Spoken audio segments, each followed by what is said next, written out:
Welcome to Educlick your online study partner. Good morning दोस्तों, आपका बहुत बहुत स्वागत है आपके अपने यूट्यूब चैनल एजुक्लिक में।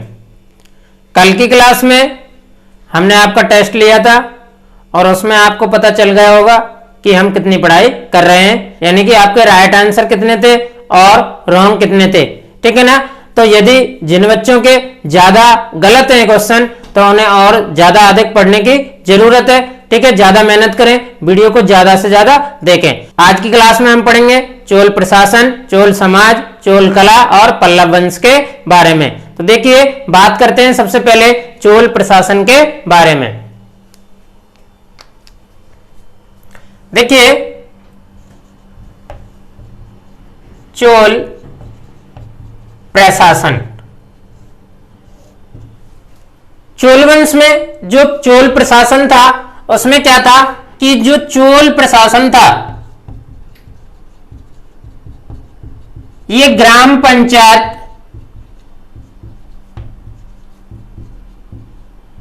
प्रणाली पर आधारित था। ग्राम पंचायत प्रणाली का मतलब यानी कि शक्तियां बटी हुई थी। ये महत्वपूर्ण बिंदु है कि चोलों का प्रशासन ग्राम पंचायत प्रणाली पर आधारित था। ठीक है ना। संपूर्ण जो चोल राज्य था, संपूर्ण चोल राज्य 6 प्रांतों में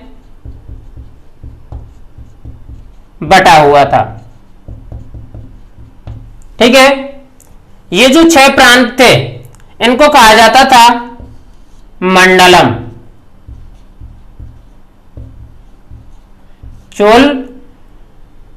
चोल साम्राज्य में जो 6 प्रांत थे उनको क्या कहा जाता था? मंडलम कहा जाता था। और मंडलम के उपविभाग कोट्टम कहलाते थे। ठीक है भाई। और कोट्टम के उपविभाग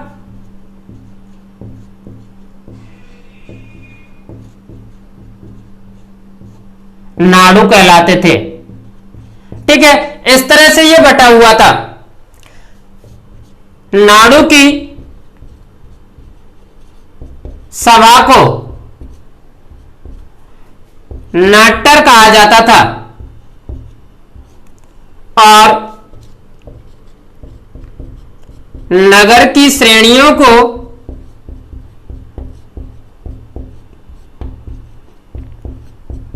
नगर तार कहा जाता था। ठीक है, यहां तक समझ गए होंगे। यानी कि संपूर्ण चोल राज्य 6 प्रांतों में उनको क्या कहा जाता था? मंडलम। मंडलम के उपविभाग कोट्टम, कोट्टम के उपविभाग नाडु कहलाते थे। और नाडु की सभा को क्या कहा जाता था? नाट्यर। और नगर की श्रेणियों को नगर तार कहा जाता था। ठीक है, भूमि की उपज का, भूमि की उपज का 6वां भाग यानी कि 1/6वां भाग सरकार को लगान के रूप में दिया जाता था। ठीक है, अब ये जो लगान था ये या तो अनाज के रूप में दिया जाता था, अनाज के रूप में, अथवा स्वर्ण मुद्राओं के रूप में दिया जाता था। ठीक है भाई। इसके बाद यहां पर जो स्वर्ण मुद्राएं प्रचलित थी तो स्वर्ण मुद्राओं में जो सोने का सिक्का होता था, सोने का सिक्का वो कहलाता था कासू। छोटे प्रश्न में पूछ भी सकता है कि चोल वंश में सोने का सिक्का क्या कहलाता था? कासू कहलाता था। और इस कासू का जो वजन होता था वो होता था 16 औंस का। ठीक है, औंस एक मापन की इकाई थी उस समय चोल प्रशासन में। ठीक है भाई। इसके बाद चोल प्रशासन में हम देखते हैं कि यहां पर चोलों की विशाल स्थल सेना थी और इसके अलावा इनके बड़े बड़े जहाजी बेड़ा भी थे। ठीक है, चोल प्रशासन में ही यानी कि चोल वंश के समय ही नहर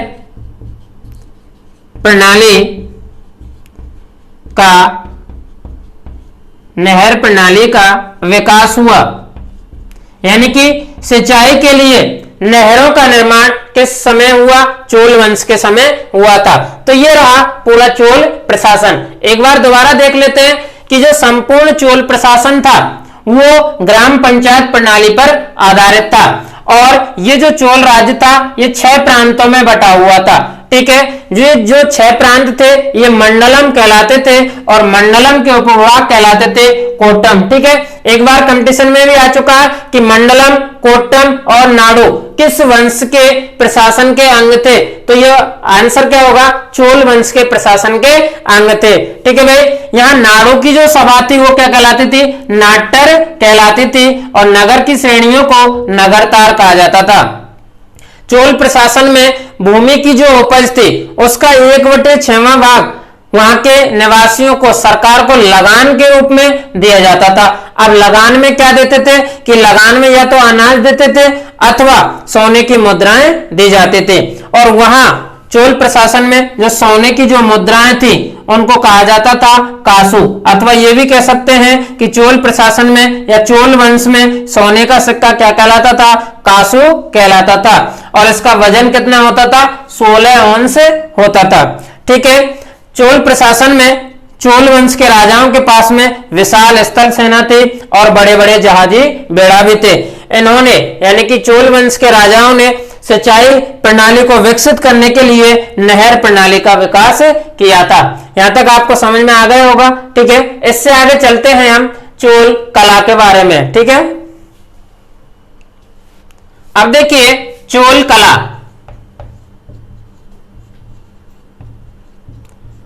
चोल कला में क्या है? देखिए, चोल वंश के राजाओं ने यानी कि चोलों ने पल्लवों की स्थापत्य कला को आगे बढ़ाया। स्थापत्य कला को आगे बढ़ाया था। ठीक है भाई, यानी कि चोल कला में जो मंदिरों की द्रविड़ शैली है इसकी कुछ विशेषताएं देखने को मिलती हैं। प्रश्न में पूछ लेता है कि मंदिरों की द्रविड़ शैली का विकास किस वंश में हुआ था? तो आंसर होगा चोल वंश में। यानी कि चोल कला में मंदिरों की कौन सी शैली का विकास हुआ? द्रविड़ शैली का विकास हुआ था। इस शैली की विशेषताएं क्या थी? जैसे कि इस शैली में वर्गाकार विमान, ठीक है, मंडपम, गोपुरम,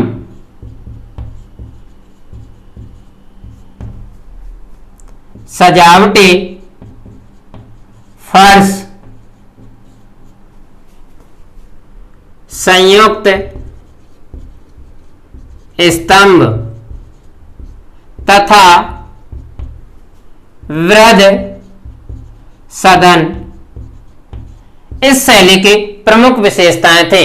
तो द्रविड़ शैली की प्रमुख विशेषताओं में वर्गाकार विमान, मंडपम, गोपुरम, संयुक्त स्तंभ। संयुक्त स्तंभ जैसे दो स्तंभों को आपस में जोड़ना, संयुक्त स्तंभ। इस समय मैंने जब चोल वंश पढ़ाया उस समय बताया था कि राजराज प्रथम का तंजौर का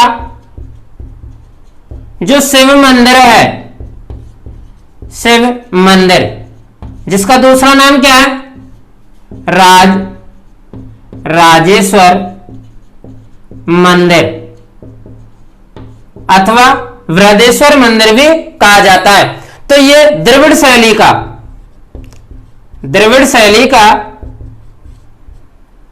सर्वोत्कृष्ट नमूना है, सर्वोत्कृष्ट उदाहरण है, ये समझ लीजिए।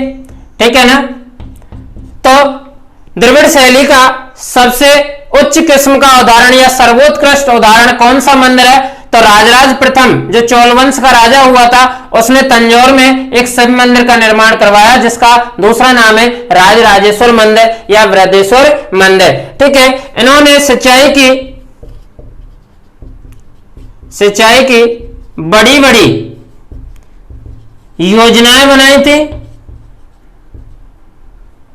योजनाएं बनाई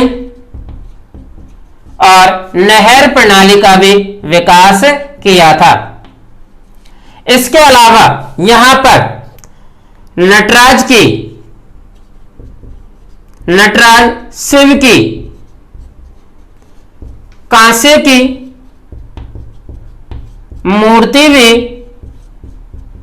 इसी समय की बताई जाती है। ठीक है ना, नटराज शिव यानी कि जो नृत्य करते हुए शिव है वो नटराज शिव की कांसे की मूर्ति भी चोल कला में प्रसिद्ध मानी गई है। इसके बाद मंदिरों की गोपुरम शैली का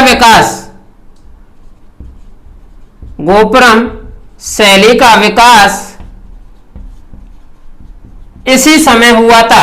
एक शैली द्रविड़ शैली की विशेषताओं में मैंने बताया कि ये जो गोपुरम है ये इसकी एक विशेषता है। तो गोपुरम शैली भी कब की है? चोल कला की है। तथा इसके अलावा यहां पर चिदंबरम और तंजौर का शिव मंदिर चोल कला के प्रसिद्ध मंदिर हैं। ठीक है, आपके सिलेबस में चोल कला से संबंधित इतना ही बताया गया। एक बार दोबारा से देख लिए कि चोल जो कला थी, चोलों ने पल्लवों की स्थापत्य कला को आगे बढ़ाया था। ठीक है, और चोल कला में मंदिरों की कौन सी शैली देखने को मिलती है? द्रविड़ शैली देखने को मिलती है। इस द्रविड़ शैली की जो विशेषताएं थी, प्रश्न में पूछ सकता है कि चोल वंश में द्रविड़ शैली की कौन कौन सी विशेषताएं थी। तो क्या लिखना है? केवल नाम लिखने हैं हमको। वर्गाकार विमान, मंडपम, गोपुरम, सजावटी फर्श, संयुक्त स्तंभ और बृहद सदन आदि द्रविड़ शैली की विशेषताएं थी। राजराज प्रथम का तंजौर का शिव मंदिर जिसका नाम है राजराजेश्वर मंदिर अथवा इसको बृहदेश्वर मंदिर भी कहा जाता है, यह द्रविड़ शैली का सर्वोत्कृष्ट उदाहरण माना जाता है। क्वेश्चन में पूछ ले कि चोल कला का सबसे उत्कृष्ट उदाहरण किस मंदिर को माना जाता है? तो तंजौर का शिव मंदिर। और तंजौर के शिव मंदिर का निर्माण किसने करवाया था?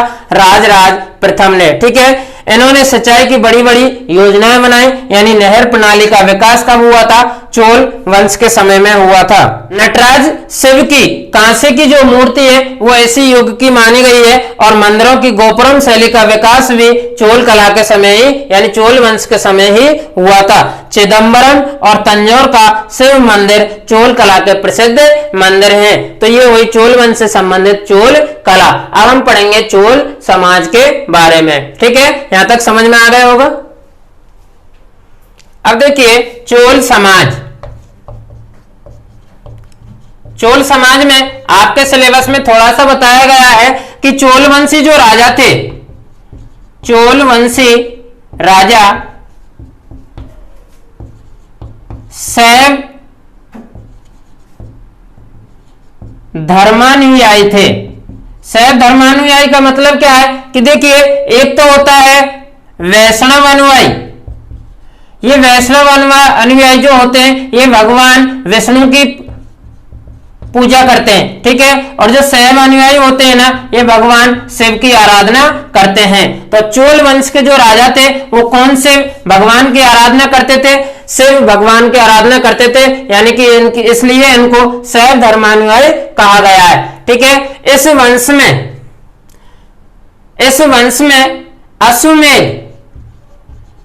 अश्वमेध यज्ञ का भी उल्लेख मिलता है। यहां पर स्त्रियां जो होती थी वो संपत्ति की स्वामी होती थी। ठीक है, यहां दासी व देवदासी प्रथा प्रचलित थी। ठीक है भाई, आपके सिलेबस में इतना ही बताया गया चोल समाज के बारे में कि चोल वंश के जो राजा थे वो शैव धर्म को मानने वाले होते थे, अर्थात भगवान शिव के उपासक थे।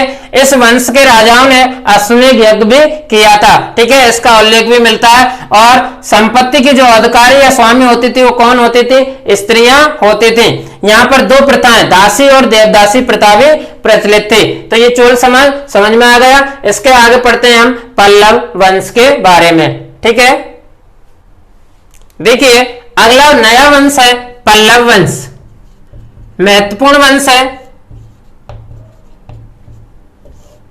देखिए पल्लव वंश के जो शासक थे वो अर्काट, मद्रास,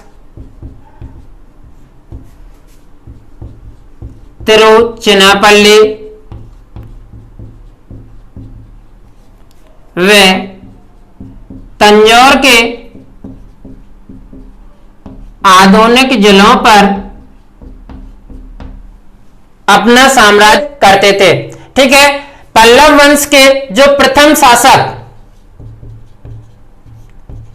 शासक हुए थे उसकी जानकारी अभिलेखों में हमें कांची के विष्णुगुप्त के रूप में मिलती है। यानी कि पहला जो शासक था पल्लव वंश का उसकी जानकारी अभिलेखों में हमें विष्णुगुप्त नाम से मिलती है। यानी कि पहला शासक कौन हुआ? विष्णुगुप्त। कहां का? कांची का।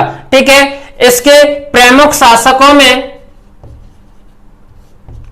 पल्लव वंश के प्रमुख शासकों में जैसे महेंद्र वर्मा फर्स्ट, नरसिंह वर्मा फर्स्ट, ठीक है, महेंद्र वर्मा सेकंड, उसके बाद परमेश्वर वर्मा और नरसिंह वर्मा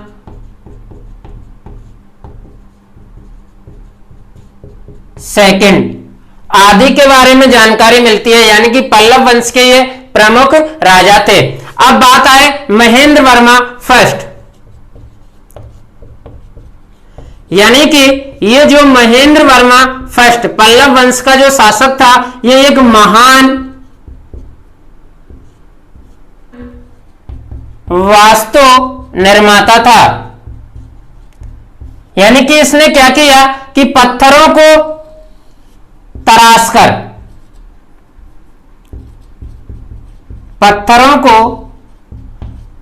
कर अनेक मंदिर बनवाए। यहां तराशकर का मतलब क्या है? यानी कि पत्थरों को काटकर, जैसे कि गुफाओं में मंदिर बनवाना। और इस महेंद्र वर्मा फर्स्ट ने महेंद्र नामक तालाब भी बनवाया था। ठीक है, महेंद्र वर्मा फर्स्ट ने ही मत्स्य विलास प्रहसन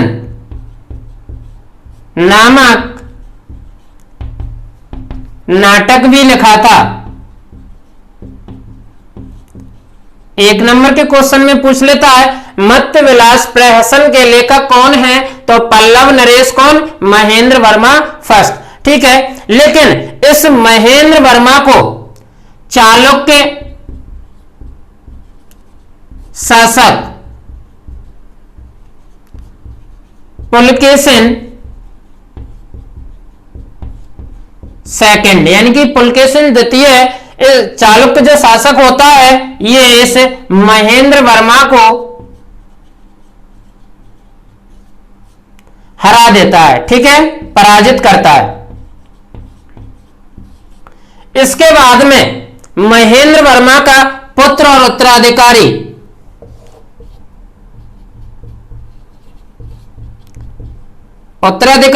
कौन होता है? नरसिंह वर्मा।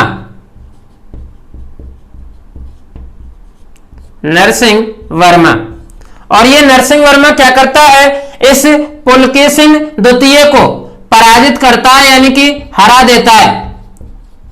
हराने के बाद में क्या करता है, पुलकेशिन द्वितीय की जो राजधानी होती है वातापी, इस पर अधिकार कर लेता है। ठीक है, यहां तक समझ में आ गया होगा। यहां से दोबारा देखें कि महेंद्र वर्मा फर्स्ट को कौन पराजित करता है, चालुक्य शासक पुलकेशिन सेकंड। ठीक है, ये महेंद्र वर्मा को पराजित कर देता है, लेकिन महेंद्र वर्मा का जो उत्तराधिकारी होता है नरसिंह वर्मा, यानी कि इसका जो पुत्र है, ये इस पुलकेशिन द्वितीय को हरा देता है और पुलकेशिन द्वितीय की जो राजधानी होती है वातापी, उस पर अधिकार कर लेता है। इसके बाद में क्या होता है कि दोबारा से पल्लव नरेश का शासन हो जाता है, लेकिन एक शासक आता है पुलकेशिन द्वितीय का वंशज विक्रमादित्य।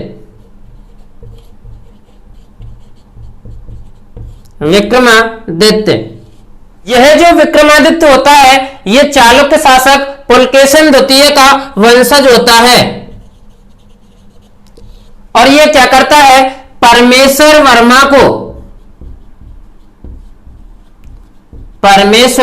वर्मा जो कौन से वंश का शासक होता है, पल्लव वंश का। ठीक है, इसे पराजित कर देता है, यानी कि विक्रमादित्य किसे पराजित करता है, परमेश्वर वर्मा को।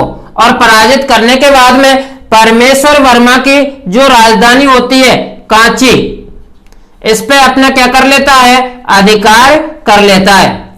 ठीक है, इसके बाद पल्लव वंश के जो राजा होते हैं वो महाबलीपुरम या मामल्लपुरम, पल्लव राजा मामल्लपुरम, इसका दूसरा नाम होता है महाबलीपुरम।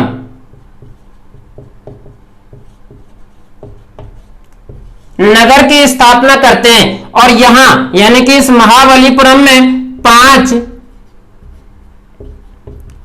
रथ मंदिरों का निर्माण करते हैं। ठीक है, छोटे क्वेश्चन में पूछ लेता है कि महाबलीपुरम नगर की स्थापना किन राजाओं ने की, तो पल्लव राजाओं ने। दूसरा क्वेश्चन ये बनता है कि महाबलीपुरम क्यों प्रसिद्ध है, तो महाबलीपुरम 5 रथ मंदिरों के कारण प्रसिद्ध है। ठीक है, यहां के जो शासक थे इन्होंने कांची में भी अनेक मंदिरों का निर्माण करवाया, यानी कि कांची जो राजधानी थी वहां पर भी मंदिरों का निर्माण करवाया और उन्होंने पत्थरों को तराश करके मंदिरों का निर्माण करवाया था। इसके अलावा जो पल्लव राजा थे, ये देखिए कुछ तो शैव धर्म को अपनाते थे और कुछ वैष्णव धर्म के अनुयायी थे। ठीक है, आपके सिलेबस में पल्लव वंश के बारे में इतना ही दे रखा है। एक बार पुनः देखिए, पल्लव वंश महत्वपूर्ण वंश है कि जो पल्लव वंश के जो शासक थे ये अर्काट, मद्रास, तिरुचिरापल्ली और तंजौर के जो आधुनिक जिले हैं उन पर अपना साम्राज्य करते थे। पल्लव वंश का जो प्रथम शासक के बारे में हमें जानकारी मिलती है वो एक शासक है कांची का विष्णुगुप्त, इसके बारे में मिलती है। ठीक है, इस वंश के जो प्रमुख शासक थे या राजा थे उनमें महेंद्र वर्मा फर्स्ट, नरसिंह वर्मा फर्स्ट, महेंद्र वर्मा द्वितीय, परमेश्वर वर्मा और नरसिंह वर्मा सेकंड का नाम मिलता है। महेंद्र वर्मा जो शासक हुआ था यह महान वास्तु निर्माता था, यानी कि स्थापत्य के प्रति इसकी रुचि थी। इसने क्या किया, वहां पर पत्थरों को तराशकर या काटकर अनेक मंदिरों का निर्माण करवाया था और अपने समय में महेंद्र नामक एक तालाब का भी निर्माण करवाया था। महेंद्र वर्मा फर्स्ट ने स्वयं एक नाटक लिखा जिसका नाम है मत्स्य विलास प्रहसन नाटक। ठीक है, महेंद्र वर्मा फर्स्ट को एक चालुक्य शासक जिसका नाम क्या है, पुलकेशिन द्वितीय या पुलकेशिन सेकंड, ये इसको पराजित कर देता है महेंद्र वर्मा को। और महेंद्र वर्मा को पराजित करने के बाद में स्वयं शासक बन जाता है, लेकिन कुछ समय बाद महेंद्र वर्मा का पुत्र या उत्तराधिकारी नरसिंह वर्मा शासक बनता है और यह इस पुलकेशिन द्वितीय को हरा देता है और इसकी जो राजधानी होती है वातापी। ठीक है, चालुक्य वंशीय शासक पुलकेशिन द्वितीय ने अपनी राजधानी किसे बनाया था, यह भी प्रश्न बनता है। तो राजधानी किसे बनाया, वातापी। और वातापी को अपने अधिकार में किस शासक ने कर लिया था, नरसिंह वर्मा ने कर लिया था। ठीक है, उसके बाद में कुछ समय बाद चालुक्य शासक होता है विक्रमादित्य, और यह विक्रमादित्य इस परमेश्वर वर्मा किस वंश का होता है, पल्लव वंश का, इसे भी हरा देता है। और हराने के बाद में परमेश्वर वर्मा की जो राजधानी होती है, जो शहर होता है कांची, उस पर अपना अधिकार कर लेता है कौन, विक्रमादित्य। ठीक है, इसके बाद हम पढ़ते हैं कि जो पल्लव जो राजा थे, इन्होंने एक नगर जिसका नाम है मामल्लपुरम और दूसरा नाम है महाबलीपुरम, इसकी स्थापना की थी, नया नगर बसाया था। और इस नगर में ही पल्लव राजाओं ने 5 रथ मंदिरों का निर्माण करवाया था। यानी कि क्वेश्चन क्या बनता है, महाबलीपुरम नगर क्यों प्रसिद्ध है, तो आंसर क्या होगा, 5 रथ मंदिरों के कारण। ठीक है भाई, पल्लव राजाओं ने कांची में भी अनेक या बहुत सारे मंदिरों का निर्माण करवाया, और वहां पर उन्होंने पत्थरों को काट काट करके मंदिरों का निर्माण करवाया था। पल्लव जो राजा थे वो कुछ तो शैव धर्म के अनुयायी थे और कुछ शासक वैष्णव धर्म के अनुयायी थे। ठीक है, ये हुआ अपना पल्लव वंश। कल की क्लास में हम पढ़ेंगे चालुक्य वंश। यहां तक आपको समझ में आ गया होगा। ठीक है, और यदि कोई परेशानी है तो वीडियो को बार बार देखें। और अगली क्लास में मैंने अभी बताया जैसे कि चालुक्य वंश के बारे में पढ़ेंगे। ठीक है, वीडियो को ज्यादा से ज्यादा लाइक व शेयर करें। ठीक है, और चैनल को सब्सक्राइब करें। धन्यवाद।